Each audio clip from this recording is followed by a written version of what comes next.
ஹரிஷ்டா, ஹரிஷ். கையடா.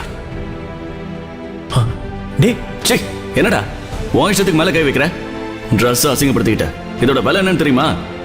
ஃப்ரெண்டாவே இருந்தாலும் கொஞ்சம் தள்ளி இரு போதும். வந்துட்டான். நவீன் நடந்து கொண்ட விதம் ஹரிஷுக்கு அவமானத்தையும் அதிர்ச்சியையும் ஏற்படுத்தியது.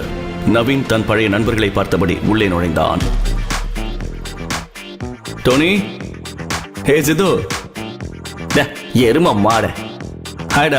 எப்பா நவீன், வந்துட்டியா? ஏண்டா இவ்வளவு நாளா எங்கடா போன? உன்னை பார்க்கணும் தானே இத்தனை பேர் வந்து உட்கார்ந்துருக்கோம்.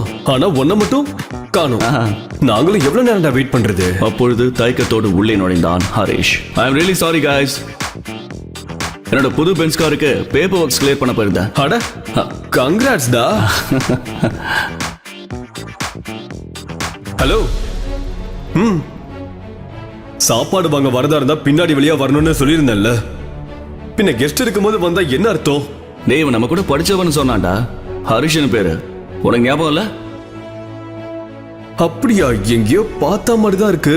ஆனா கரெக்டா ஞாபகத்துக்கு வரல. வந்திருக்கிற கோலத்தை பார்த்ததும் ஏதோ வேலை செய்தான் வந்திருக்கான்னு நினைச்சேன். இங்க இருந்து முதல்ல கிளம்பு.